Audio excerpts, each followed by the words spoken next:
salto en el tiempo y llegamos, tipo viaje al futuro, volver al futuro, a la ficha 18. Veníamos retrasados con respecto a los temas del teórico, por el parcial. Recuerdan, el fin del cuatrimestre pasado, medio que pusimos pausa ahí en las clases prácticas para concentrarnos en el repaso.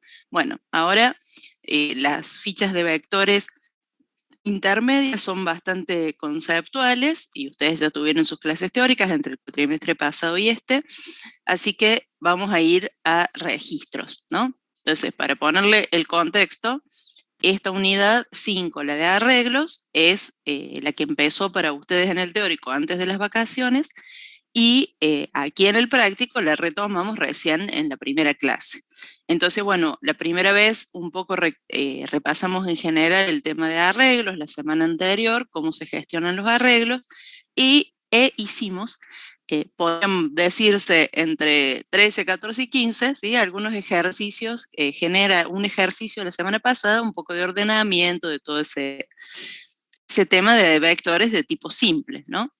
Entonces, nos queda todavía en suspenso la cuestión de arreglos bidimensionales, pero nos adelantamos y vamos a la unidad 6, que es la de registros, para un poco emparejar con el plan del teórico y también para que ustedes estén preparados para el trabajo práctico, ¿sí?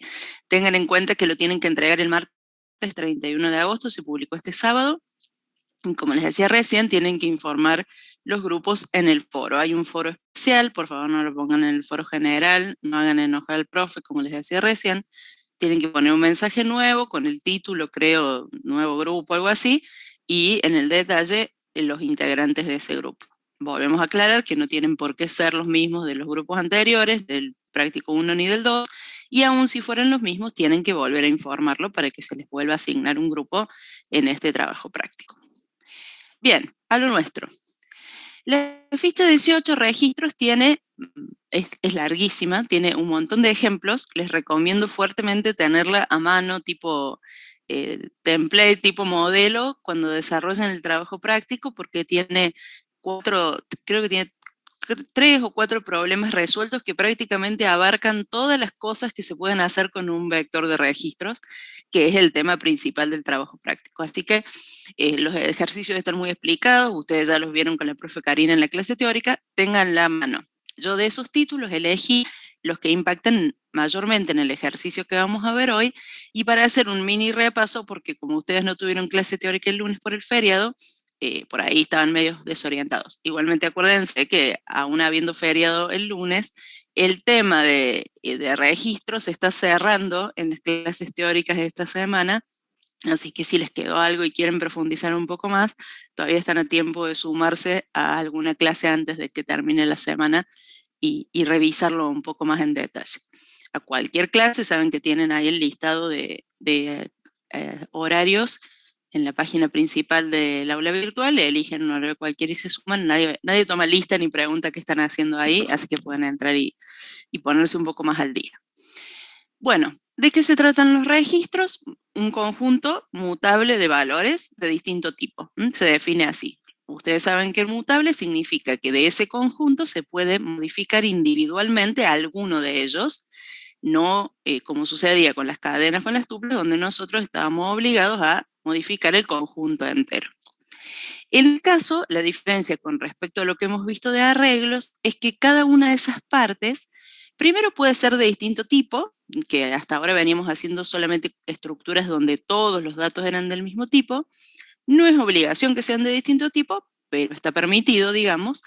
Y también la particularidad es que cada una de las partes que componen esta estructura, llamadas campos, tienen su propio nombre identificatorio.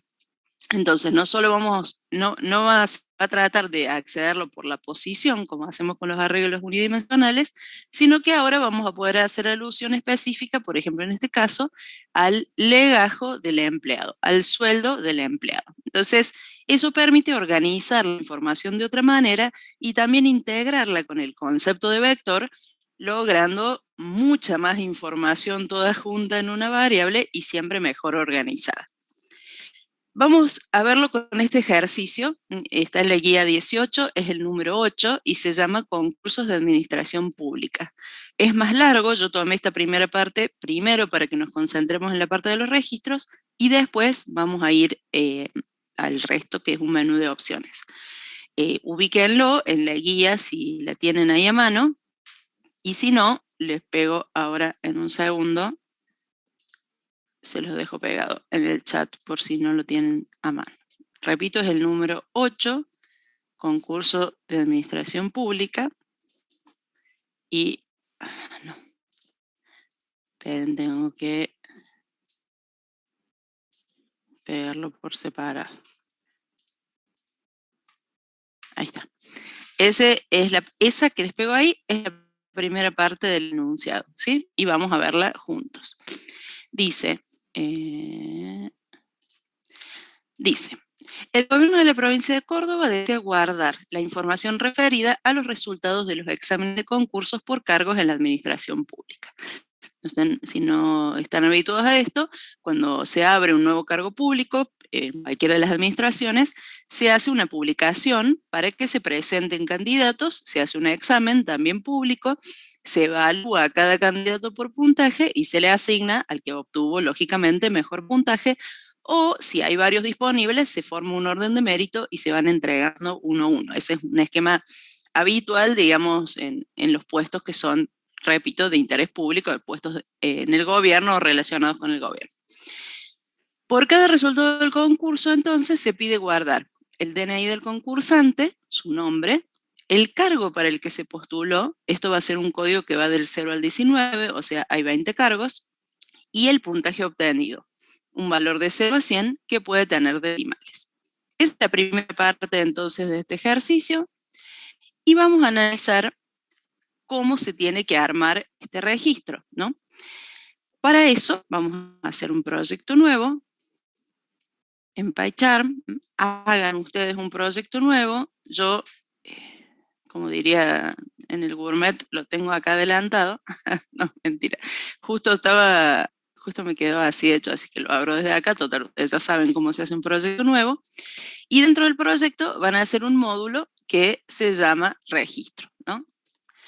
Lo primero que vamos a tener que definir es un class que represente justamente esta entidad del problema. En nuestro caso, va a representar a los concursantes, ¿no? Para cada concursante se conoce el DNI, el nombre, el cargo para el que se postuló, ¿sí? Y el puntaje obtenido, como ya dijimos. Lo que me gustaría primero repasar es, usamos la palabra clave class para definir a un concursante. En principio dejamos vacío el bloque del class como para recordar un poquito cómo era este asunto.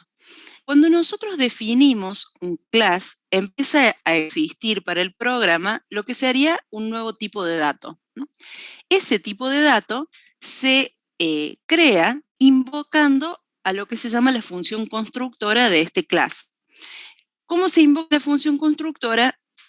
Colocando el mismo nombre del class que acabamos de crear, por ejemplo, en este caso, concursante, y luego un par de paréntesis, como si no. Porque, dado que uno declara un class con este nombre, empieza a existir automáticamente en otro módulo, por eso se llama registro, Axel. Hagan un módulo que se llame registro y aquí vamos a escribir el class. Decía, cuando ustedes definen un class y el nombre, en general la convención es poner la primera palabra en mayúscula, fíjense, cuando definimos un class, hace que automáticamente empiece a existir lo que se llama una función constructora. Es decir, una función que es capaz de generar un espacio en memoria donde se va a guardar ese registro y nos devuelve la dirección en la que se encuentra. Entonces la podemos invocar sin que haya ninguna definición, podemos invocar una función con el mismo nombre del class y un par de paréntesis vacíos y guardar el resultado en lo que se llama una referencia. Entonces hacemos, por ejemplo, en este caso, C1 igual a concursante, y si yo luego hago print C1, como en cualquier variable que imprimo el contenido de la misma, lo que vamos a ver, ya les habrá pasado a ustedes, es únicamente la dirección de memoria en la cual se encuentra la información de ese registro. ¿Por qué acá dice concursante object? Porque, como habrán visto en el teórico, esta implementación, si bien el concepto es de registro, está basada, que el concepto de registro es de la programación estructurada, pero la implementación con un class está basada en la programación orientada a objetos. Entonces, en la programación orientada a objetos, todas las entidades del dominio del problema, en nuestro caso esa entidad sería el concursante, se representa como una clase. Y luego que se define esa clase, cada uno de los elementos que forman parte de ese conjunto, en este caso los concursantes, son un objeto de esa clase o una instancia de esa clase. Por eso es que acá aparece concursante object at tal dirección.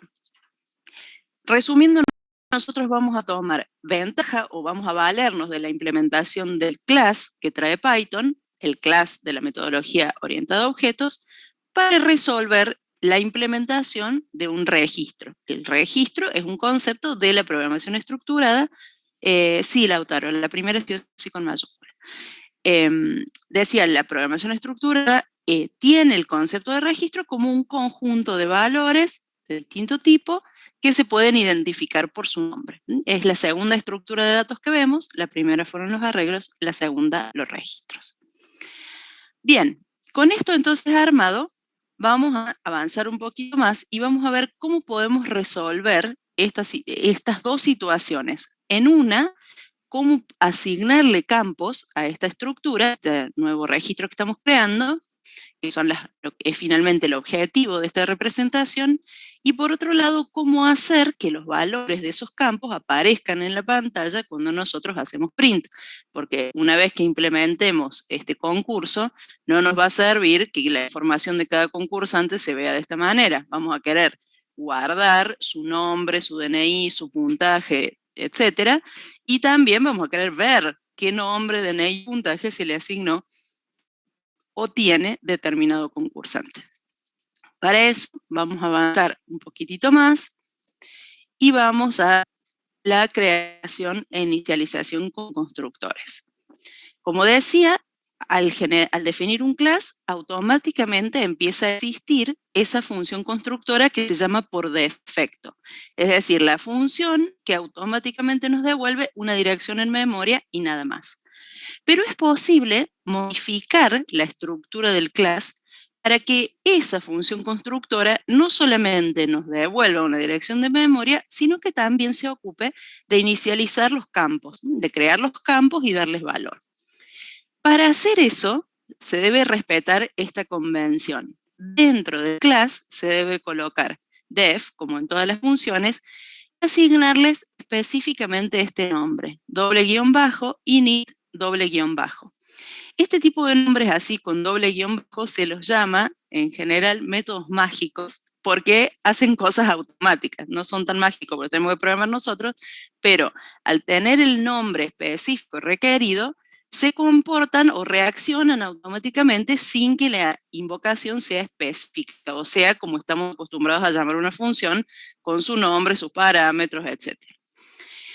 En el caso de esta función init, además de respetar el nombre, así con el doble guión bajo, también el primer parámetro debe tener un nombre específico y es la palabra clave self. Por eso ustedes acá ven que init y self están coloreados por el IDE. Yo este texto lo copié del IDE, este código lo copié del IDE. ¿Por qué están coloreados? Porque los reconoce como palabras reservadas. En el caso de self, se trata de una referencia al propio registro que estamos queriendo construir. Es como decir ¿sí? Para hacerlo más parecido. Self, ya saben, en inglés es un pronombre, que significa a sí mismo, o algo así, un pronombre reflexivo. Entonces, hace referencia al propio registro. A continuación de ese parámetro que sí o sí tiene que ir, podemos colocar la cantidad y variedad de parámetros que nos guste. No, Ignacio. Raíz es root, digamos. Self es un pronombre, así que nosotros no lo tenemos equivalente. Sería como lo que nosotros hacemos en español, por ejemplo, decir definir me, algo así. Es así mismo, cuando uno toma el verbo y se refiere a sí mismo. Es lo más parecido que se me ocurre como comparación porque nosotros no lo tenemos como pronombre independiente. No, no hay problema, no hay problema. Es una manera de referenciarse a sí mismo. En este caso, el sí mismo es el registro que se quiere inicializar. Y después se lo acompaña de tantos parámetros como datos uno le quiere agregar, o campos le quiere agregar, mejor dicho, a este registro. En nuestro caso, el concursante va a tener un DNI, un nombre, un cargo y un puntaje, entonces esos son los 4 parámetros que vamos a definir en la función constructora. Luego, cada uno de esos se van a ir asignando a un campo del registro que se va a crear en ese momento, dentro mismo de la función constructora. Entonces vamos a colocar, no va a haber problema si el parámetro se llama igual que el campo, porque ¿cómo se van a diferenciar? Porque el campo siempre se nombra precedido del objeto. Entonces, en este caso, el objeto es self, nosotros ponemos self.dni, self.nombre. Esto hace que DNI sea un campo del objeto a inicializar, mientras que de este otro DNI es el parámetro que se pasó aquí. Si los confunde o tienen miedo de equivocarse, le pueden poner otro nombre distinto a los parámetros y hacer las asignaciones respetando esos nombres, ¿no? No es obligación que se llamen igual, ni tampoco es problema porque se resuelve con la referencia self. ¿Cómo entonces se comporta esto llegado el momento de crear el concursante? Donde antes mandábamos un par de paréntesis vacíos, ahora mandamos los valores que tienen que asumir esos parámetros formales. Como en todo parámetro, lo que enviamos puede ser una constante, como estoy haciendo yo este caso, o puede ser también una variable que haya sido previamente cargada por el usuario y que nosotros la vayamos pasando acá en los distintos parámetros, que es lo que finalmente vamos a hacer. Cuando nosotros hagamos este cambio, lo que va a suceder en la memoria es, además que la variable C1 haga referencia a determinada dirección, a partir de esa dirección se van a poder localizar el resto de los campos. Y yo acá les estoy mostrando la vista de debug, porque todavía no resolvimos el problema de presentar el objeto en pantalla, pero se comprueba aquí que a partir de esa referencia están disponibles todos los campos que quisimos crear para este concursante. Vamos a implementar esto antes de seguir con el tema de la salida en pantalla, donde antes entonces había un pass, sin pass, ahora vamos a poner def, guión bajo, fíjense que automáticamente les sale esto. Una sugerencia que les hago, a veces uno no se da cuenta y empieza a programar acá, ¿no? A la orilla del margen. Entonces, se van a dar cuenta de que no lo están haciendo bien porque cuando ponen def, guión bajo, no les tira el init, el ide, ¿no? ¿Por qué no les tira el init? Porque el init puede estar solamente definido dentro del class. Como no está en el bloque del class, porque no está tabulado, no los ayuda sugiriendo ese método. Entonces no se encaprichan escribiendo init, sino que pregúntense, ¿qué pasó? Ah, tengo que estar adentro del bloque. Si pongo def-init, entonces ahora, ajá, anda. Bueno, creo que sería un buen momento para grabar, ¿no? La clase, capaz para que le den una mirada. Espera, lo voy a empezar a grabar ahora y después cuando termine vemos si vale la pena subirlo o no. Si no, después me arrepiento. A ver, ¿dónde está la grabación? Ahí está. Bien, entonces vamos primero por la parte de crear este constructor. Antes, en la primerísima definición de la clase, solamente teníamos un pass y cuando le dábamos play comprobamos que existe un registro en algún lugar de la memoria. Pero ese registro no tiene campos. Entonces nosotros necesitamos modificar ese constructor automático que se generó por haber definido un class y darle los suficientes parámetros para que nos permita inicializar los campos. Entonces lo vamos a llamar def-init, ¿sí? Y noten que ahí nomás el IDE nos ayuda poniendo la referencia self que es obligatoria sí o sí. A continuación de la referencia self, nosotros vamos a agregar los parámetros formales que necesitamos para inicializar los campos. Los campos son 4. DNI, nombre, puntos y, me falta uno, cargo, el cargo y el puntaje. El cargo al que se postula un código del 0 al 19 inclusive y el puntaje un valor de 0 a 100 inclusive que puede ser fraccionario. Y dentro del class vamos haciendo referencia con self a cada uno de los campos que queremos crear. Self DNI es igual al parámetro DNI, como les decía recién. Si los parámetros se llaman igual, se diferencia porque, miren, cuando yo selecciono DNI, me colorea el parámetro, no se confunde pensando que es el campo, ¿no? ¿Por qué? Porque esto no tiene ningún prefijo, digamos así. En cambio acá, como estoy haciendo alusión con el prefijo, se da cuenta que es uno de los campos que forman parte de esta estructura. Lo mismo vamos haciendo con los otros. Pueden no llamarse igual, al nombre lo voy a llamar nom, para que veamos que igualmente funciona. Self.nombre es igual a nom. Self.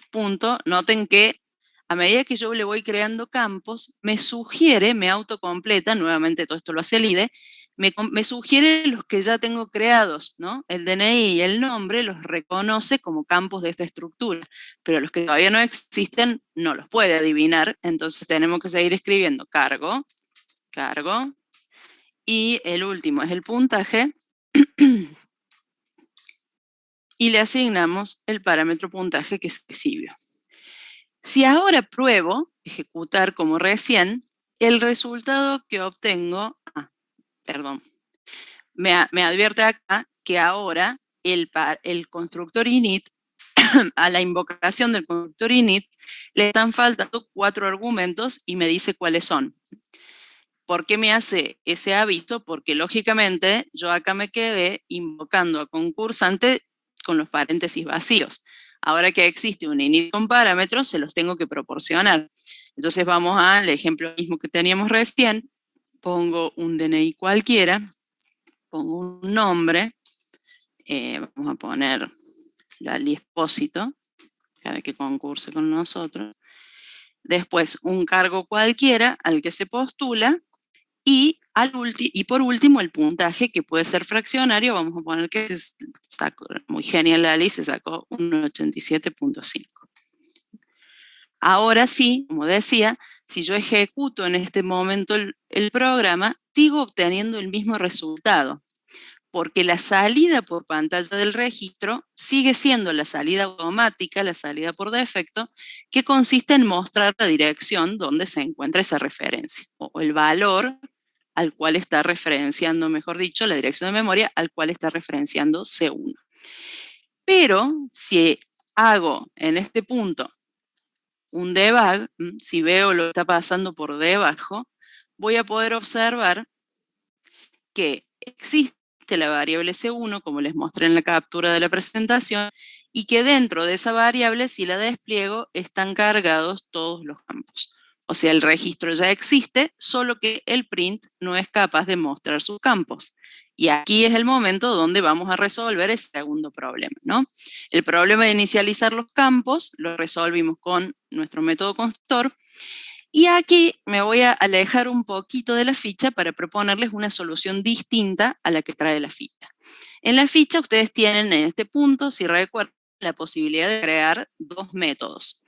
Uno es el método write, que tiene previsto hacer, que recibe como parámetro el registro y hace un print por cada uno de los campos. O el otro es el método toString, que recibe también como parámetro el registro y sale y arma una cadena con todo el conjunto de valores de los atributos y palabras descriptivas de los mismos, y las retorna a esa cadena. En el primer caso, write se debe invocar directamente para que aparezcan los datos en la pantalla. En el caso de toString, se debe invocar dentro del método print. Todo esto es una convención, porque si ustedes al método write le llaman imprimir el registro y al método toString le llaman armar una cadena que tenga todos los atributos, funciona de la misma forma. Pero así como hay un método mágico para inicializar el objeto, también hay un método mágico para que aparezca en pantalla solo con hacer print, sin ninguna de las llamadas específicas que estoy mencionando. Eso se logra con el método str. Por esa razón, en la ficha se propone que el método toString retorne una cadena, porque ese comportamiento emula lo que se espera del método str en realidad. El método str, al igual que el init, debe definirse dentro del class. con la misma convención, guión bajo, str, guión bajo. La diferencia es que aquí vamos a tener un único parámetro que es la referencia del registro a imprimir. En este caso se llama nuevamente self. ¿Por qué no tenemos el resto de los datos? Porque ya están dentro del registro y nosotros solamente queremos armarlos para que aparezcan en la pantalla. A partir de ahí, el único requisito, luego de que el nombre sea este y que la referencia sea self, es que este método retorne una cadena. El contenido de la cadena queda a criterio del programador. Puede hacerse, como este caso, una cadena que tenga lo que es el atributo y el valor, nombre del campo y valor, nombre del campo y valor, en una única línea. Puede hacerse en una línea debajo de otra. Puede elegirse un separador distinto al palito que yo le puse acá. Toda la parte estética del armado de esta cadena, incluso se pueden incluir algunos atributos y otros no.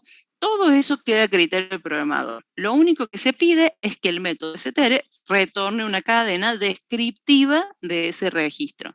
La descripción podría ser concursante, entre comillas, y eso aparecería en la pantalla. Pero miren qué prometedor. En vez de que aparezca en la pantalla la referencia a la dirección de memoria, aparece toda una cadenita ya lista sin demasiado esfuerzo. Vamos a comprobarlo acá nosotros. A la misma altura del init, hacen def str, ya propone un self, y empezamos a armar esa cadena. ¿Sí? Yo la llamo S para no llamarla str o algo así que se confunda, pueden llamar cadena o como quieran. Y pueden armarla toda junta en la misma línea, ¿sí? Pueden poner DNI más self.dni más nombre más self.nombre y así, o yo le hice acá como un acumulador para que me quede más organizado, digamos, lo que estoy escribiendo, ¿no? Entonces, bueno, pueden optar por barra, como me acaba de completar a mí, o pueden hacerlo a la vieja usanza, como si fuera un acumulador de cadena, ¿no? Entonces le van poniendo más igual, más igual. Ahora te lo muestro, Santiago, lo que hace el str. Déjame que lo termine de programar y te lo muestro. Lo que hace y se va a entender mejor. Por el momento hay que armar una cadena que sea capaz de mostrar todos los datos del registro. O sea, recibe el registro y vamos armando una cadena, y lo voy a hacer por partes para que se entiendan mejor. Yo puedo elegir mostrar todos los campos del registro y nada más. O sea, self.nombre, self.cargo y self.puntaje. Y retornar esa cadenita, ¿no? O sea, como decía recién, acá me falta un más, por eso, ahí está. Como decía recién, el único requisito es que el método esté dentro del class, que el nombre sea este, guión bajo, str, guión bajo, y que tenga como parámetro una referencia self. Por un lado, eso es el requisito con respecto a la cabecera de este método, y con respecto al retorno, sí o sí debe retornar una cadena. Esa cadena puede contener solo los atributos del objeto, puede contener los atributos y una cadena que los describa, una palabra que diga qué es este atributo, puede tener el formato que ustedes quieran, que el programador quiera. La única precaución que voy a tener que tomar acá va a ser que como estoy uniendo cadenas, esto no es por el método str, sino en general, aquellos valores que son numéricos, como el DNI, el cargo y el puntaje, voy a tener que encerrarlos, convertirlos a cadena para poder hacer esta concatenación. Ya lo sabemos esto de hace un par de semanas, digamos, atrás, que la operación de concatenar requiere sí o sí que los números se conviertan a cadena, porque si no pareciera que estamos haciendo una suma matemática, ¿no? No una concatenación. Hecho esto, voy a correr un poquito para acá, así se ve completa la línea. Cuando yo ejecute, respondiendo Santiago a tu pregunta, fíjate que yo no cambié el print para nada. Yo hice print C1, lo dejo como estaba. Hasta recién ese print de C1 mostraba en pantalla la dirección de memoria de ese objeto. Ahora, cuando yo le dé play, lo que va a hacer es mostrarme los campos. ¿Por qué? Porque así como el poner el nombre del registro se invoca automáticamente a la función init, Imprimir una variable que es un registro, en este caso que es un objeto, se invoca automáticamente a la función str. En cambio, en los ejemplos que ustedes tienen en la ficha, tienen que poner específicamente acá tu string y pasarle el registro, ¿sí? O tienen que poner, sin el print, tienen que poner write, perdón, tienen que poner write y llamar al registro. O sea, las funciones toString y la función toString y write que propone la ficha son funciones como la función es vocal, es consonante, son funciones hechas por nosotros mismos. En cambio, esta es una función prevista por el lenguaje, prevista por Python, para que en el caso de que se quiera imprimir un objeto, aparezca una descripción del contenido. ¿Se entiende ahí el uso o la intención del uso? Bien, genial, de nada. Entonces la cadena, por supuesto que sale acá, está muy lejos de ser clara, ¿no? Entonces uno empieza como a adornar esto, poniéndole, por ejemplo, adelante, que esto es el DNI, ¿no? Observen cómo va cambiando. ¿Por qué ese circulito azul con una flechita acá?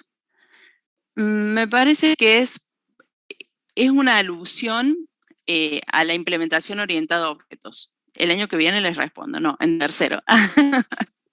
Significa override, ¿sí? Está relacionado con la metodología, no los quiero enredar. Es un O con flechita porque significa override. ¿Qué quiere decir override? Que redefine un método que ya existía, que ya estaba previsto. Básicamente esa es la explicación corta, es esa. Y entre segundo y tercero se van a acordar de esto el año que viene en paradigmas y en tercero si es electivo. Bueno, pero sí, eso significa buena pregunta. Por nada. Si yo le agrego la cadena DNI acá, ¿ven? Ya dice DNI tal cosa, no queda tan mal. Y para que no sea tan larga la línea, ¿no? Porque no funcione, es que yo les proponía antes que hiciéramos como un acumulador con la cadena, ¿no? Y que vayamos armándola de a poco, porque si no se va allá lejos nada más. Entonces van la primera cadenita, ponen el primer campo y después van concatenando. Esto en el método toString, digamos, es igual. Le van poniendo, por ejemplo, acá el nombre, ¿sí? Y le unen el campo nombre. Después, vamos a ir bajando así, le ponen acá el cargo y le ponen, bueno, el cargo y el puntaje. Si lo dejo así, ¿qué pasa? Los primeros campos están bien y después se me pega todo y además queda feo que esté pegado ahí, ¿ven? O sea, lo van trabajando como una cadena cualquiera para que la salida en pantalla se vea bien. Termino de hacerlo acá para que quede más o menos prolijo, cargo y puntaje. Ustedes en la clase teórica vieron el uso de format, acá nos ayuda un montón también el format si quieren para que se acomoden mejor la salida, pero lo voy a dejar en suspenso para la próxima clase, si no vamos a pasar la mañana imprimiendo cosas en pantalla. Pero bueno, ahí más o menos, ¿no? Va saliendo la cadena parecida a lo que uno desearía. En la mayoría de los programas con registros, nos piden que aparezca un registro por línea. Así que a esto se refiere un registro por línea, a que los campos aparezcan, los valores de los campos, uno al lado del otro. Sin embargo, si ustedes necesitaran que esto aparezca uno debajo del otro, ¿cómo se resuelve? Con un barra n, ¿no? Por ejemplo, si yo quiero que aparezca el DNI y el nombre, y abajo el cargo y el puntaje, meto un barra n dentro de la cadena, y eso logra, ¿sí?, que el registro se muestre en dos líneas. De repente podríamos hacer que este cargo esté un poquito más adentro, como que el nombre haga de título. Bueno, le ponen un barra T, ¿no? Se ve así. O sea, pueden aplicar todo lo que saben de formato de cadenas, se puede aplicar en esta cadena antes de retornarla. Inclusive, repito el format, que no me voy a meter en eso por esta clase, porque se nos va a ir en eso la mañana. Semana que viene lo profundizamos mejor. Lautaro, ese no se invoca porque es el retorno de este método, ¿no? Es una variable que está dentro de este método y se retorna como resultado. nosotros solamente pusimos print C1 y al hacer print y mandar al print algo que es un objeto, que es un registro porque lo acabamos de crear, automáticamente se invoca el método str. De la misma manera que cuando pusimos concursante, automáticamente se invocó init. Sin embargo, no llamamos nunca a init específicamente. Son ambos llamados automáticos basados en que estos métodos están dentro del class. O sea, por eso les llaman métodos mágicos, digamos, porque se invocan solos por el contexto, ¿sí? Este y este. Perfecto. Bueno, retomemos entonces nuestro ejercicio. Hasta ahora hemos sido capaces de crear un concursante y de hacer que ese concursante aparezca en la pantalla.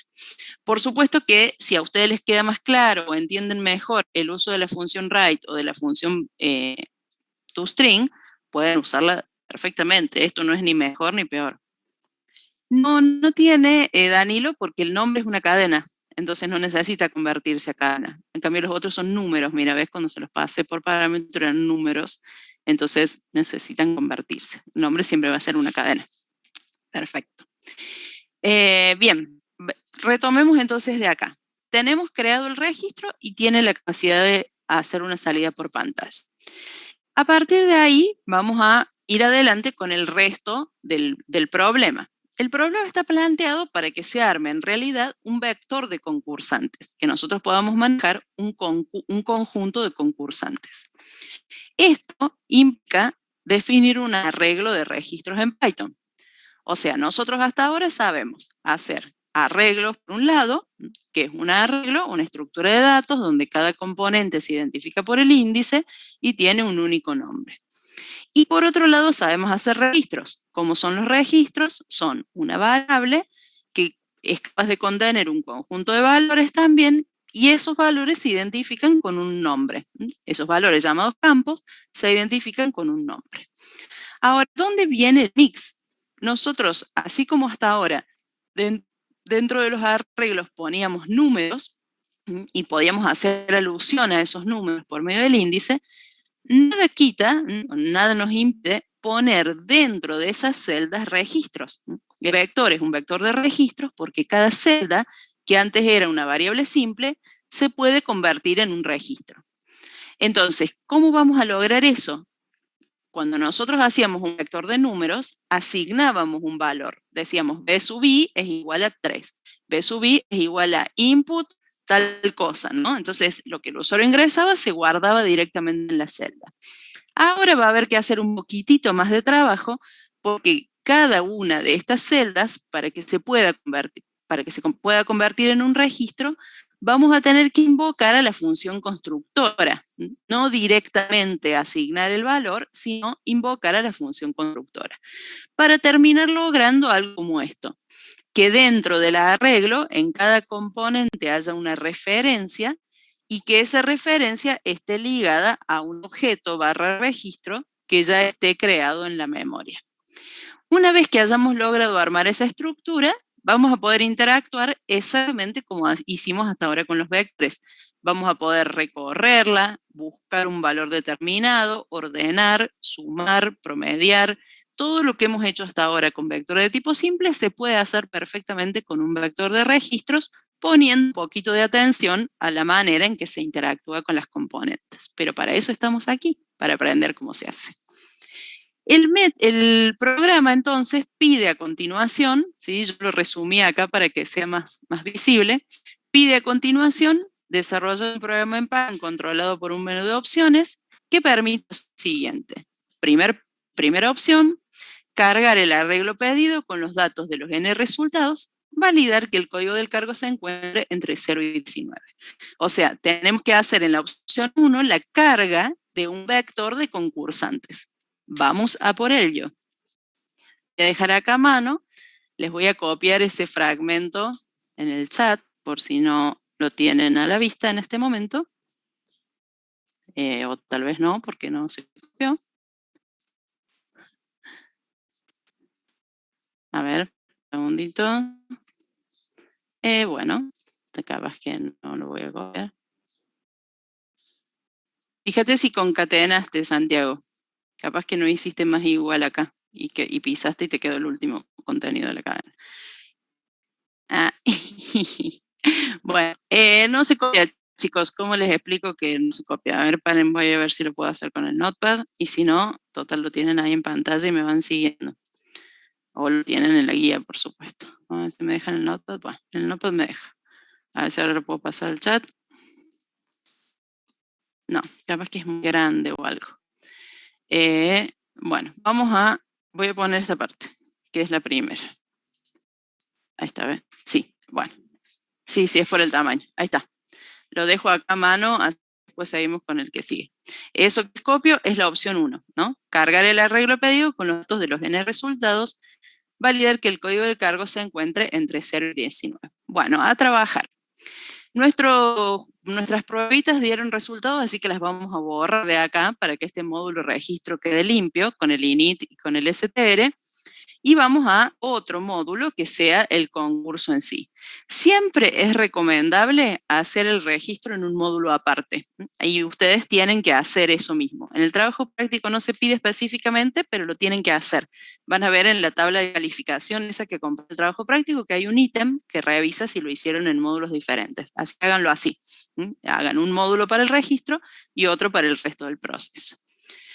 El resto del proceso es ni más ni menos que hacer una función principal, poner acá un print que diga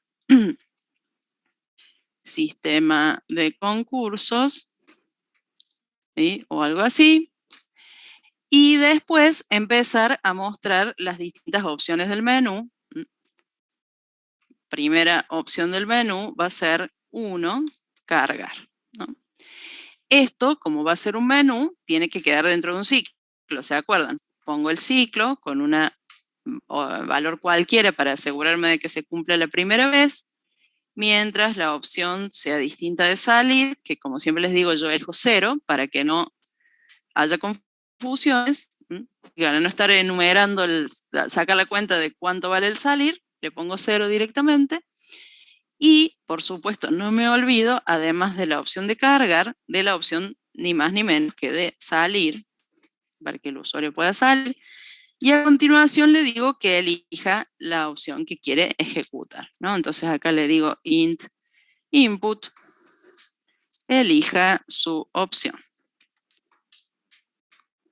Y acuérdense, bueno, y acá entonces llamo al método principal previa condición de que esté ejecutando el módulo en este momento.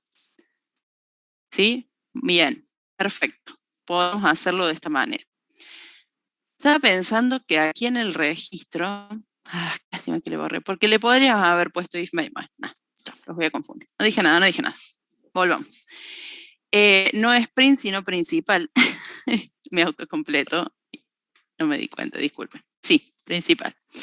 Vamos a ejecutarlo, ¿no? Y a ver cómo era el tema del menú. Aparece el menú, elijo cualquier cosa, vuelve a aparecer, elijo cualquier cosa, elijo 1, bueno, vuelve a aparecer, no programamos nada todavía.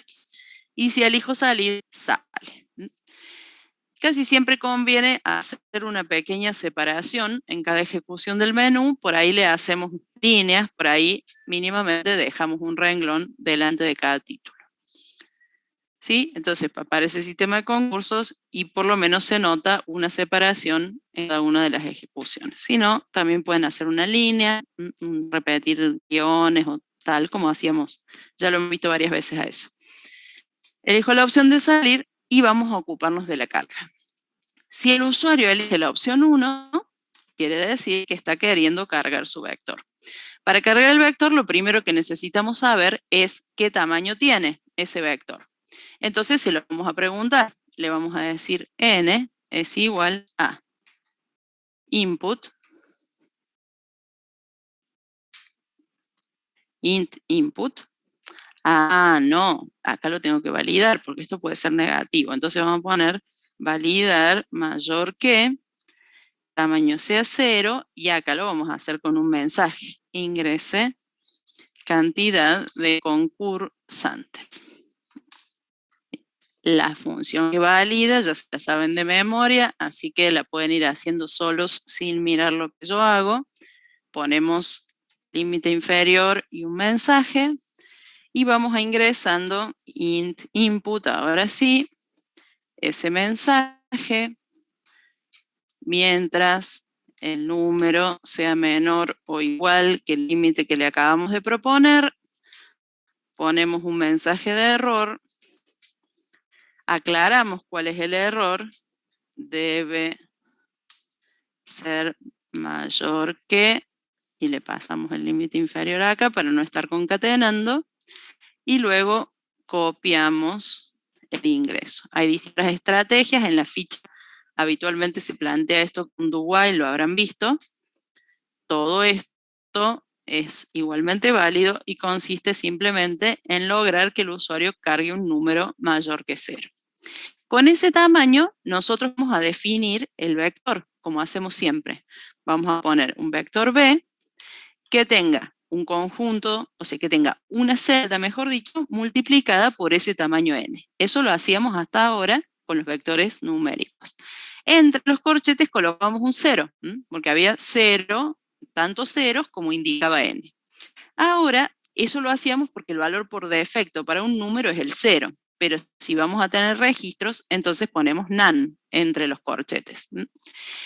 Ese none representa ningún objeto, ¿no? El valor por defecto para los registros.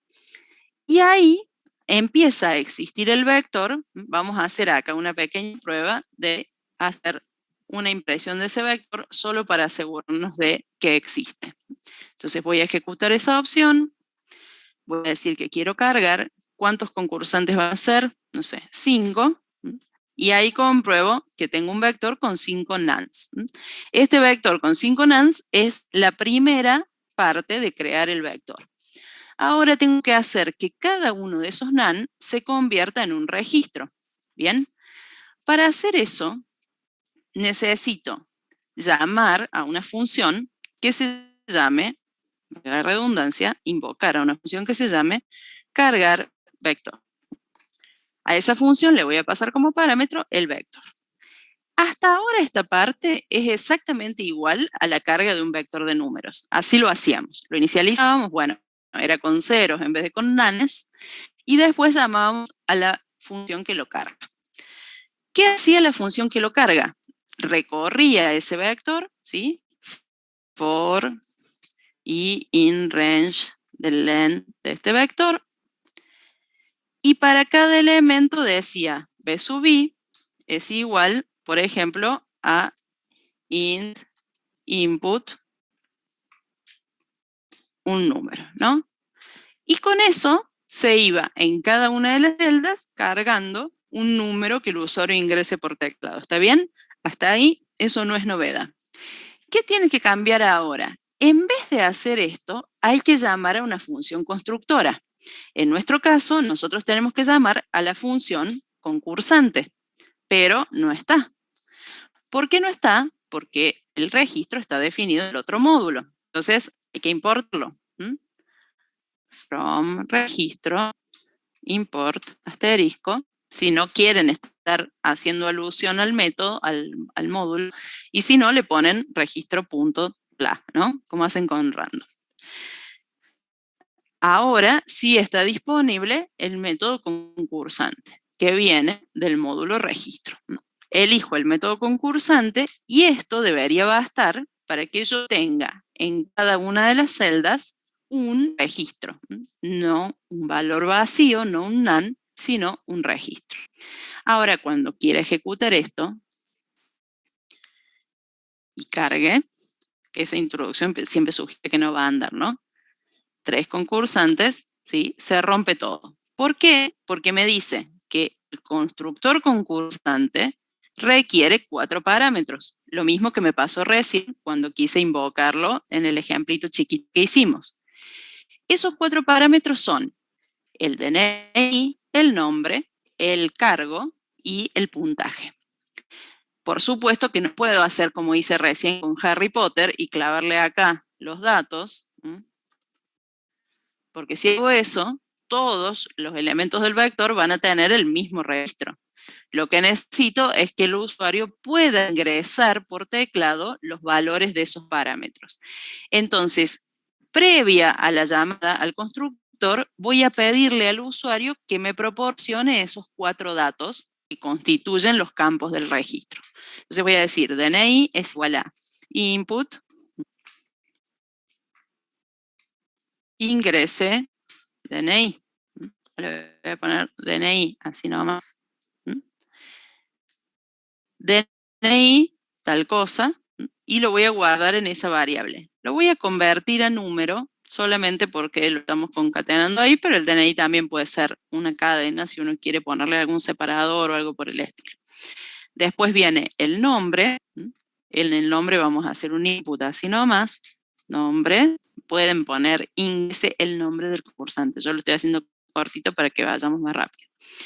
El cargo al que se postule, recuerden que nos piden que validemos que esté entre 0 y 19, así que vamos a validar entre 0, 19 y le vamos a poner acá cargo.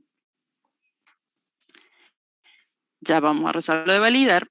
Y puntaje, que es el último campo, va a ser también un validar porque va entre 0 y 100. Validar entre 0, 100, puntaje. Bueno, con estos 4 campos ingresados por el usuario, con estas 4 variables ingresadas por el usuario, yo se las voy a pasar al constructor. Voy a decir DNI, nombre, cargo y puntaje. Entonces, en cada vuelta el usuario va a poder cargar los datos de ese concursante puntualmente. Vamos a resolver lo de la validación antes de seguir. Validar entre 0 y 19 y validar entre 0 y 100 para poder controlar que los números estos sean correctos. El problema que voy a tener es que el cargo es numérico común y el puntaje es flotante. Pero para hacer rápido en esta vuelta, voy a hacer una sola validación que admite flotantes y listo. Después ustedes quizá conviene que hagan 2 validaciones distintas, una para el cargo y una para el puntaje, porque tienen tipos de datos distintos. En el validar entre, yo tengo un límite inferior y un límite superior. Copié el validar mayor que porque es parecido, porque esta parte la paso rápido porque ya la sabemos, ¿no? La hablo solo para que lo recuerden, pero no me detengo porque ya la sabemos. Se solicita el valor, ahora controlamos si el número es menor al límite inferior o el número es mayor al límite superior, porque hemos incluido los extremos en los datos que le pasamos. Entonces decimos error debe ser, voy a poner estar entre el límite inferior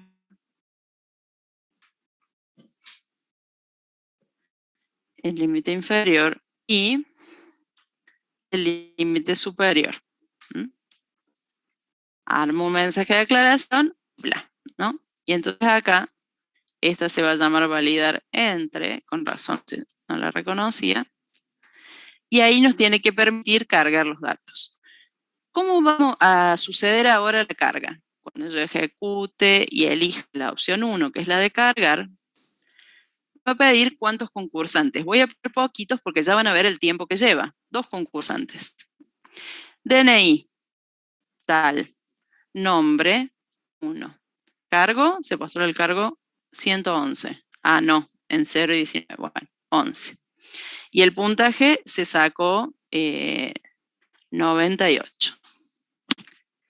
DNI dice de nuevo, ¿qué pasó acá? Se clavó. Ah, no, me está pidiendo el segundo. Tipo que tendríamos que poner un titulito ahí para que quede un poco más claro, ¿no? Pero vamos a poner el siguiente DNI, otro nombre, este se llama 2, se postula al cargo 2 y sacó 92 puntos. Y ahora ven que el vector tiene 2 registros, ¿no? Tiene un registro y otro. Cada uno lo está mostrando con la dirección de memoria. ¿Por qué lo está mostrando con la dirección de memoria si nosotros le pusimos un STR al registro? Porque por más que el registro tenga un STR, como nosotros estamos mostrando un vector, el print no tiene la inteligencia de darse cuenta que adentro del vector hay un registro y entonces tiene que, tanto no llega, ¿sí? Si el print es específico de un registro, funciona bien. Si ya el print es de un conjunto de registros, hay que trabajar un poquito más. Pero para que me crean que esto funciona, si en vez de hacer print de B, yo hago print de B sub 0, por ejemplo, que ahí sí estoy haciendo alusión a un registro específico, debería aparecer. No los voy a aburrir cargando de nuevo, diría que acá, lo que hacen en la ficha que me pareció útil para no agregar una línea más, es que pone aquí delante del input la I que está por cargar, ¿no? Entonces hace, por ejemplo, así. A ver. Bueno, no. Puede ser. Se confundir. No, vamos a hacerlo bien. Aquí, por ejemplo, pone adelante un corchete que dice cuando. ¿Qué hice antes? La de validar. ¿Está? Bueno, esa. Bueno, ahí están las dos. Lo que hace es poner aquí delante del primer mensaje un número para reconocer que es el DNI del primer concursante o del segundo o del tercero. Pero pensando bien, no me va a gustar estéticamente cómo va a quedar, así que le voy a agregar una línea más acá, que diría, por ejemplo, concursante, ¿sí? Para que ustedes noten lo que están por cargar. Concursante y por ahí se le puede poner I más 1, ¿no? Para que no diga concursante sub 0, sino que diga concursante 1, 2, 3. De nada. Y a lo mejor los datos, esto sugerencia, se podrían tabular una vez, como para que se entienda que todos estos datos son de ese concursante, ¿no? Todo esto tiene que ver con la carga y con mejorar un poquito la carga para que ustedes también presenten algo digno, ¿no? En las evaluaciones. Entonces hacemos la carga, cantidad de concursantes, voy a poner uno solo para mostrarles que la información se ve, ¿sí? Y la idea es que me diga así, concursante 1 y me va pidiendo los datos. Fíjate con la mayúscula y minúscula, Santiago, porque es con mayúscula. Y fíjate si hiciste el import. DNI, nombre, el cargo y el puntaje. Y ven que ahora sí me muestra el contenido. ¿Por qué me muestra el contenido? Porque cuando hice el print, le puse print de B0. Entonces ahí sí se da cuenta que es un registro y llama automáticamente al STR. El problema surge cuando ese registro está escondido, entre comillas, adentro del vector. Entonces, hasta ahí vamos a ser capaces de cargar el vector. Esa carga puede ser manual o puede ser automática. Entonces, por ahora dejémoslo manual y vamos a ver cómo se hace para automatizar esto y que no nos lleve tanto tiempo. Me voy a saltear un poquito los demás ítems porque quiero utilizar el número 4, que es el que desarrolla mostrar el contenido del vector, este de acá, se los copio en el chat. Vamos al número 4. La opción 4 dice, mostrar los datos del arreglo ordenados de mayor a menor por el puntaje obtenido en el examen. ¿Por qué me paso a ese? Porque quiero ver si la información está correctamente cargada, ¿sí? Antes de seguir procesando. Entonces, a la opción 1, tenemos la opción 1, me salteo por un momento las otras y voy a la 4, que es mostrar. Por lo tanto, aquí lo más lo habitual que hacemos en estos casos es poner el if opción es igual a 4. ¿Sí? Y luego decir mostrar vector, la función no existe, pero la voy a hacer, mostrar vector y le paso el b. Vamos a desarrollar esta función para hacer esa muestra. En realidad, bueno, voy a hacer la mostrar vector primero. ¿En qué va a consistir la mostrar vector? Igual que como hicimos con los vectores de tipo simple, tengo que recorrer el arreglo e ir llamando a los prints para cada una de las celdas que lo componen. O sea que acá voy a decir for i in range, presiona enter sin querer, perdón, in range del len del vector. Y lo que hacíamos antes, y que podemos seguir haciendo ahora, es un print de b sub i. Así lo hacíamos con los vectores de enteros, así era la función que mostraba la componente. Lo que hacía, si recuerdan, es le poníamos adelante una cadenita que dijera B sub tal cosa, ¿no? Pero acá no hace falta que el usuario se entere de que los concursantes están adentro de un vector, ¿no? Queda más cheto poner un listado como que mágicamente estamos mostrando el concurso. En este punto, vuelvo a repetir, es donde ustedes optan por la opción write, por la función write, la tienen que invocar específicamente, y si optan por la función toString, la tienen que invocar específicamente dentro de los paréntesis del print. Observen en la ficha que eso está hecho un montón de veces. Veamos cómo se comporta ahora esto, ¿sí? Yo llamé a mostrar vector, el ítem dice ordenado de mayor a menor, bla, pero todavía no me voy a ocupar de eso. Solamente lo voy a mostrar por ahora. Ejecuto. Podría yo ir directamente a la opción de mostrar y se rompe todo, ¿sí? ¿Por qué se rompe todo? Porque me dice no existe ninguna variable b. No la estás usando. ¿Qué variable b estás hablando? Y efectivamente yo le estoy pasando una variable b que, si ustedes observan en la función principal, no está definida. Está definida recién acá, dentro de la opción de carga. Entonces yo necesito definir, hacer que el vector sea de uso común para toda la función principal, que esté accesible para todas las funciones. Para hacer eso, lo voy a declarar aquí arriba vacío. ¿Se acuerdan que podemos poner un par de corchetes vacío y decir que ese vector está vacío? O bien hacer list, paréntesis, paréntesis. ¿Qué objetivo va a tener esto? El vector va a empezar vacío. Y cuando se decida el usuario a cargarlo, le va a definir un tamaño y se le va a solicitar la información que tiene que contener. De esta manera yo resuelvo el primer problema, ¿no? Yo pongo, si voy directo a mostrar, no pasa nada, pero no se rompe, ¿sí? Vieron que recién me dio un error y ahora no. Elijo 4, no pasa nada. Pero, repito, no se rompe. ¿Por qué no está pasando nada? Porque cuando llega a este punto y dice for i in range del len del vector, ¿cuál es el len del vector? 0, porque este vector se inicializa vacío y si yo voy directo a mostrarlo, no tiene nada. Claro, Axel, algunos fuerzan la ejecución de la opción 1 o tal, pero no es lo que dice el enunciado. El enunciado tiene la carga como una opción más. Técnicamente, ¿sería un problema que no aparezca nada? No, pero el usuario no va a entender lo que está pasando. Entonces, lo que hacemos generalmente, entre otras opciones, algunas personas también, por ejemplo, acá ponen, si el len del vector es distinto de 0, ¿sí? O mejor dicho, si el len del vector es igual a 0, print no existe el vector, ¿sí? Y luego else llaman a la función. Pero como eso lo tienen que hacer en todas las opciones, por ahí queda medio mucho. Entonces, ¿qué conviene hacer acá? Un truco. Si la opción elegida es 1, la dejamos pasar.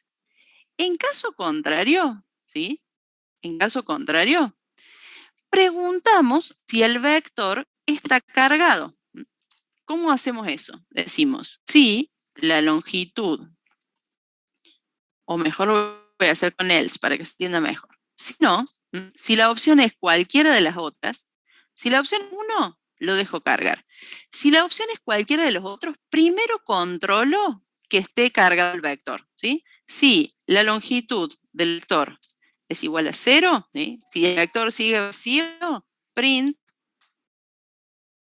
debe cargar, no, eso no voy a decirle porque se puede andar el usuario, debe cargar el vector opción 1, ¿sí? Y voy a tipear bien la opción porque si no tampoco voy a entender. Debe cargar el vector opción 1. Y si no, si el vector sí está cargado, entonces puedo empezar a verificar las demás opciones, ¿no?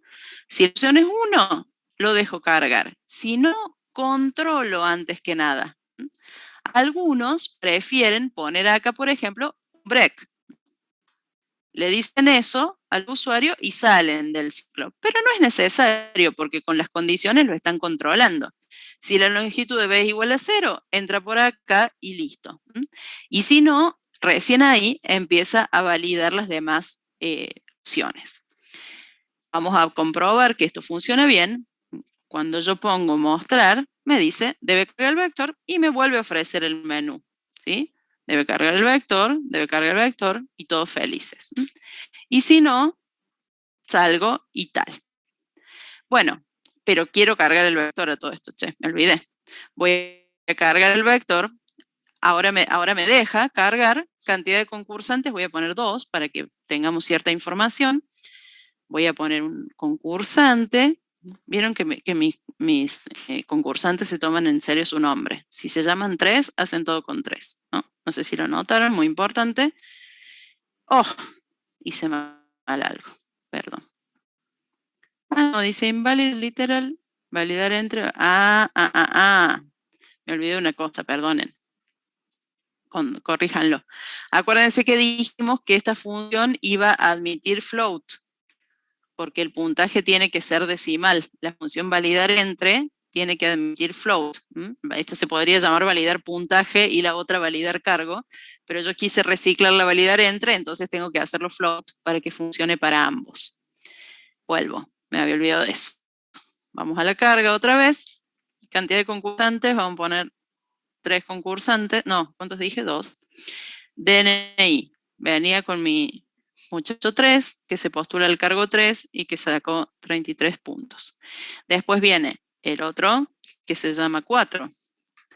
Se postula cargo 4 y se sacó 94.5 puntos, casi perfecto. Listo, cargado. Si ahora voy al mostrar, ahí aparecen bien formateaditos, como habíamos dicho. A esto se refiere, como dije antes, que aparezca una línea por cada registro. Aparece primero esta línea y luego aparece esta otra con los 2 registros que acabo de cargar. Si vuelvo a mostrar, vuelve a salir y así, ¿no? Y si no, salgo y sigo adelante. Muy bien. Entonces tenemos el vector cargado y tenemos la posibilidad de mostrarlo, pero nos decía que lo mostremos ordenado por el puntaje obtenido de mayor a menor por el puntaje obtenido en el examen. Entonces vamos a llamar antes al método ordenar y le vamos a pasar el vector. El método ordenar vendría a ser como el sort, que tenemos los distintos sort que tienen implementados incluso cuando vimos los métodos de ordenamiento. En general, para ordenar un arreglo de registros, vamos a usar la selección directa, primero porque es fácil de recordar para el examen, y después porque vamos a tener que hacerle un pequeño touch ahí al método de ordenamiento que de repente en los otros no es tan evidente cómo hacer. Sin embargo, pueden elegir, obvio, el método de ordenamiento que mejor recuerden o que más les guste. Vamos a generar este método de ordenar y a repasar cómo era, ¿no? Tomábamos la longitud del vector, hacíamos un primer ciclo y in range de n-1, un segundo ciclo j in range de i más 1 hasta n, y comparábamos si el elemento que estaba en b sub i era mayor al que estaba en b sub j, y en ese caso los intercambiábamos. Sí, dice ordenado Franco, fíjate el link que les pegué. Mostrar los datos del arreglo ordenados de mayor a menor por el puntaje, dice ahí, un poquitito más arriba. Nada. B sub i, B sub j, es igual a B sub j, B sub i. Ese es el ordenamiento por selección directa habitual. Cada vez que uno ordena, lo único que tiene que chequear es la condición. Lo demás, el algoritmo es siempre igual. La variante surge en la condición. Primero que nada, esta condición comprueba si el elemento en i es mayor al que está en j, y en caso de que sea mayor, lo intercambia. ¿Qué tipo de orden logra haciendo eso? Orden ascendente, ¿no? Porque el que está primero es mayor que el que está después, trae el más pequeño hacia adelante, ¿no? Si nuestro orden es descendente, porque dice ordenar de mayor a menor por puntaje, esto significa que esta condición va al revés. Si el elemento que está en B sub I es menor que el que está en B sub J, los intercambio. Y entonces el mayor va a venir hacia adelante y los menores se van a empujar hacia el final de la regla. Luego de considerar esto, hay que pensar que cuando nosotros ordenábamos números, era perfectamente válido compararlos así. Incluso cuando ordenábamos cadenas, era válido compararlas así. Pero aquí estamos ordenando registros. Entonces los registros, ningún registro es mayor o menor que el otro. Lo que es mayor o menor que el otro es alguno de sus campos. Entonces ustedes van a notar que cuando digamos ordenar un vector de registros, está ordenado con respecto a un campo. ¿Sí? Ustedes cuando tienen en una lista de su curso, esa lista puede estar ordenada por legajo o puede estar ordenada por nombre. Y en base a eso, ustedes van a saber a dónde buscarse en ese listado. O ordenada por apellido, o ordenada por nombre de pila, etcétera, ¿no? Como pasa en el Excel, que elegimos con por qué columna ordenar. Si son chicos Excel, se van a acordar de lo que estoy diciendo, un criterio de ordenamiento. En fin, eso se implementa aquí haciendo referencia al campo. Como dice que hay que ordenar por puntaje, entonces tenemos que decir, si B sub I punto puntaje, o sea, si el puntaje de este registro que está en el vector es menor que el puntaje de este otro registro que también está en el vector, intercambiarlos. De forma que el más grande quede primero. Si el que está en I es más chico que está en J, intercámbialo. Pero con respecto a un campo. No olvidarse de esto. Siempre se ordena con respecto a un campo. Voy a hacer una última prueba porque ya me estoy volviendo vieja de tanto cargar datos en este vector. Voy a poner 2 concursantes nomás para que se ordenen. Voy a hacer a mi amigo 3 de nuevo, que voy a hacer que se saque poquitos puntos. Y a mi amigo 4, que se saque muchos puntos para ver si el orden se invierte, ¿no? Saco casi 100. Cuando lo muestro, ¿sí?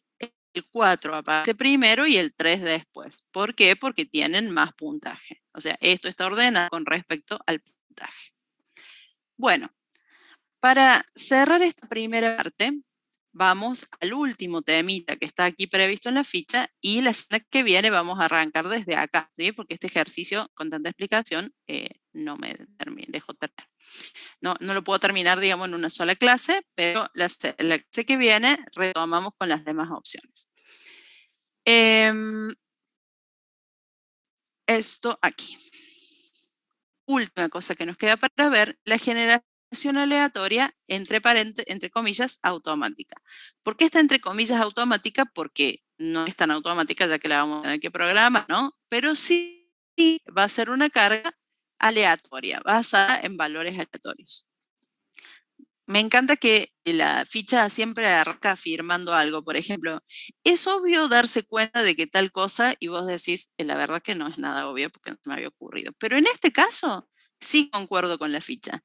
Cargar desde el teclado un arreglo de registros es una tarea engorrosa, hartante, insoportable. Como habrán visto recién, lleva mucho tiempo, ¿no? Porque por cada componente hay que cargar los datos de ese registro que estamos creando. Imagínense, si yo quisiera cargar, no sé, 10 concursantes, que tampoco es tanto, tengo que cargar 40 valores. Imposible, me paso la vida cargando. Y después, otra cosa que pasa es que uno está cargando rápido, rápido, y donde iba un número, pones una letra y chau. Otra vez tenés que empezar a cargar al principio. Entonces, lo habitual para probar mejor un programa es tener prevista una carga de valores aleatorios. Ustedes en el trabajo práctico tienen pedido específicamente que implementen ambas cargas, manual y automática. Entonces lo deben hacer como estamos a punto de resolverlo aquí en nuestro ejercicio. Vuelve a aparecer aquí el enunciado completo para que lo tengan como referencia y vamos a ocuparnos de la generación automática. No me despido todavía. La generación automática va a ser aquí donde se carga el vector, voy a hacer otra función, ¿no? Voy a duplicar esta función, no es que la voy a editar, voy a hacer otra. Esta función se va a llamar cargar manual, porque ya hemos establecido cómo es la carga manual. Y esta otra función se va a llamar cargar automático. Voy a diferenciar una carga de la otra. ¿Cómo se imaginan que se va a resolver esto? En cada lugar donde yo puse un input, lo voy a reemplazar por una llamada a random. Y luego esta parte va a quedar igual. O sea que estas 4 instrucciones que iban cargando en la variable un valor ingresado por teclado, son las que ahora van a tener valores aleatorios. Claro, excepto el nombre. Y ahí viene la pregunta de Lautaro, ¿cómo nos las vamos a arreglar con el nombre? Ya veremos. El cargo, como recordarán, debe estar entre 0 y 19. Entonces yo acá pongo random.randint y le digo que esté entre 0 y 19. Un amor. Problema resuelto. Acuérdense que esta versión del IDE me hace el import solo sin que yo haga nada.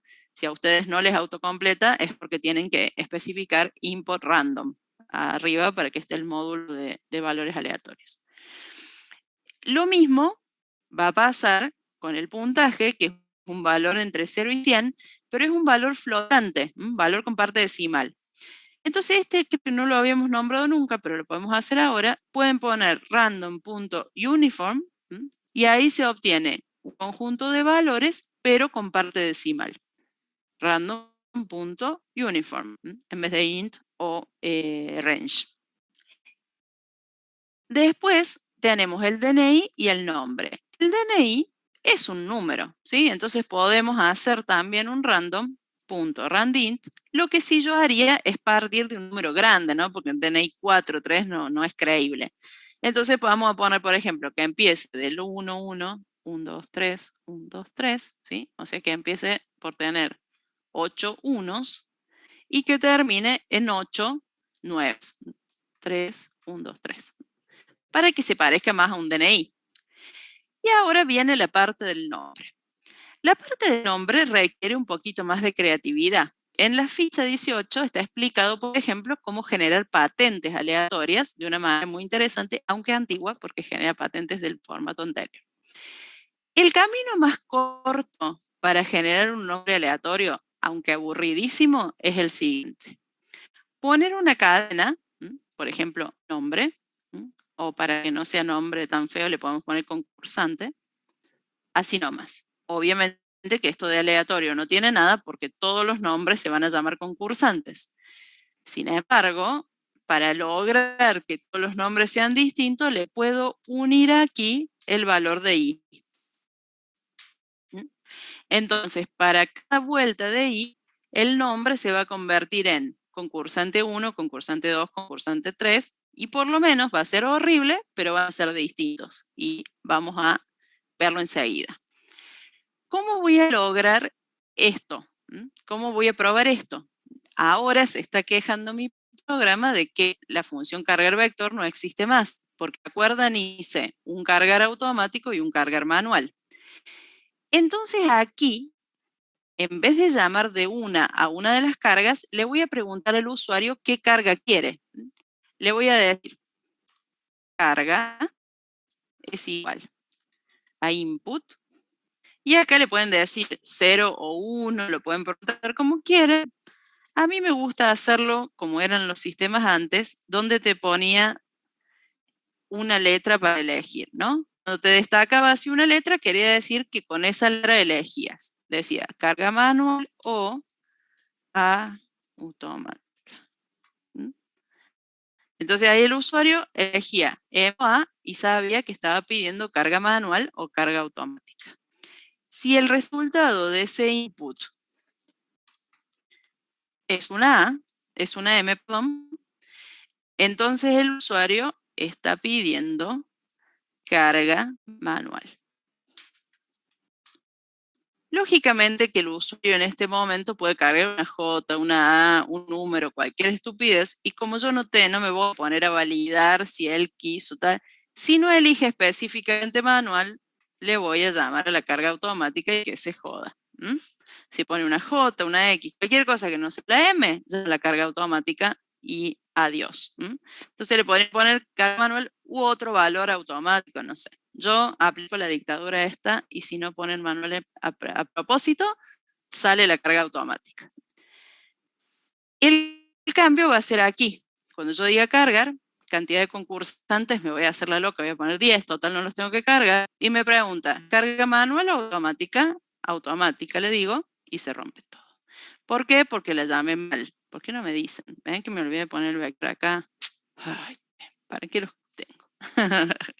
Bueno, cargar 10 concursantes, carga automática. ¡Ja! Miren lo que es la hermosura esta. Se cargaron todos los concursantes solos, sin que yo haga nada. ¿Por qué me apareció todo este texto concursante acá? Porque en este método de carga, en la carga automática, claro, Lautaro, exactamente para eso lo pueden usar, por eso se los estoy mostrando. En la carga automática no tiene que ir este print que le había puesto a la manual, ¿no? Porque esto era como el título para empezar a cargar, ¿se acuerdan? Entonces lo saco, pero ahora no importa, lo dejo ahí. Cuando ahora le digo mostrar, aparecen ahí todos los concursantes divinos, miren qué genial. Están todos los concursantes, se llaman concursantes 0, 6, 7, 9, nombre espantoso, pero se llaman distinto. Y aquí comprobamos que los puntajes están ordenados. Arranca en el 86 y termina en el 8. De golpe no está tan bueno que el puntaje tenga tanta precisión, ¿no? Y que concursaran por un, no sé, por un átomo. Así que vamos a hacer algunos tuneos a esto. Primero que nada, ya saqué el título de la carga porque quedaba feo. Segundo, a este uniform lo voy a redondear, porque vieron que quedó flojo, que tuviera tantos decimales. Así que le vamos a dejar 2 decimales nomás al puntaje. El nombre, si bien funcionó esto, es bastante feucho. Entonces, por ejemplo, otra alternativa. Con esto termino porque me quedan 2 minutos. Ustedes pueden hacer, en este caso, que son nombres, o sea, ya acá queda sujeto a la imaginación del programador. Podemos hacer, por ejemplo, un conjunto de nombres. Poner Ana, Pedro, Luis, todos nombres muy modernos. Bueno, poner Lucas. Jacinto, ahí está, porque si no siempre se llaman Luis. ¿Qué postergadas están otras personas? Alex, ¿eh? ¿Por qué siempre tiene que ser Luis, María, Juan? Bueno, apellidos. Bueno, voy a poner, parece que son aplicaciones, pero no importa. Ponemos un par de apellidos. Ruiz, Páez, no se sientan aludidos, solamente estoy eligiendo los cortos. Páez. Está bien, no voy a quedar pegada acá, concursando, de ninguna manera. Yo siempre pongo apellidos de famosos, les voy a confesar. Vamos a poner acá, Tinelli, vamos a poner Legrand. Ah, qué moderno. Vamos a poner, es un Montaner. Mentira que estoy viendo La Voz, ayer se me vienen todos los apellidos de La Voz. Encima, clave Montaner, tengo la mitad fuera del jurado.